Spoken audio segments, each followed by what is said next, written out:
আজ আমরা কথা বলবো রাজস্থান ক্রিকেট সংস্থা এবং আরসিবিকে ঘিরে তৈরি হওয়া বিতর্ক নিয়ে, যার জেরে জয়পুরের স্টেডিয়াম থেকে আইপিএল এর সব ম্যাচ সরিয়ে নেওয়া হয়েছে। গত 2 বছর ধরে রাজস্থান ক্রিকেট অ্যাসোসিয়েশন চরম প্রশাসনিক ডামাডোল হয়েছে। কোনো নির্বাচিত কমিটি নেই, রাজ্য সরকারের তৈরি হওয়া অ্যাডহক কমিটি ওই সংস্থাটি চালাচ্ছে। এই কমিটি নিয়ে বিসিসিআই আপত্তি। ভারতীয় ক্রিকেট বোর্ড বহুবার সতর্ক করলেও এখনো পর্যন্ত নির্বাচন হয়নি। ফলে বিসিসিআই সিদ্ধান্ত নেন আরসিএকে আইপিএল এর ম্যাচ আয়োজন করার জন্য দায়িত্ব দেওয়া হবে না।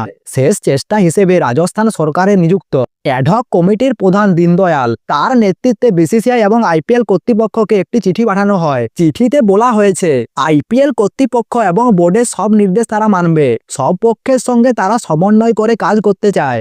জয়পুরের ঐতিহাসের কথা মাথায় রেখে যেন ম্যাচ না সরানো হয়। এছাড়াও বলা হয়েছে রয়্যালসের তরফে যে উদ্যোগের কথা বলা হয়েছিল তা পুরোপুরি সত্য নয়। আরসিএ স্পষ্ট জানিয়েছেন সওয়াই মানসিং স্টেডিয়াম সম্পূর্ণ নিরাপদ এবং ম্যাচ আয়োজন করার জন্য প্রস্তুত। ভবিষ্যতের সরকারি নিয়ম মেনেই পরিকাঠামোর উন্নতি করা হবে। গত 20 বছর ধরে আইপিএল এবং ঘরোয়া ক্রিকেটের এই স্টেডিয়ামে বহু ম্যাচ সফলভাবে আয়োজন করা হয়েছে। একটি উদাহরণও দেওয়া হয়েছে। কিছুদিন আগে জয়পুরের একটি ম্যাচে রোহিত শর্মাকে দেখতে হাজির হয়েছিল প্রায় 20,000 দর্শক। কোথাও কোনো অঘটন হয়নি। এছাড়াও 8টি রাজ্য জয়পুরে ম্যাচ খেলেছে, কোথাও কোনো প্রতিবাদ হয়নি।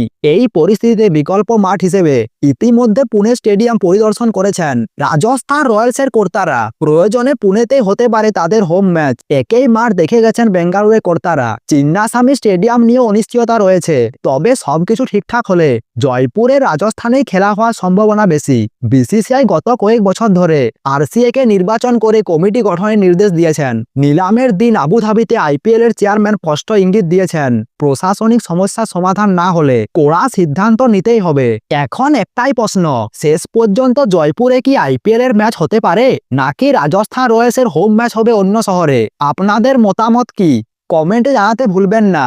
আর ভিডিওটি ভালো লাগলে ভিডিওটি লাইক দিয়ে চ্যানেলটি সাবস্ক্রাইব করে দিন।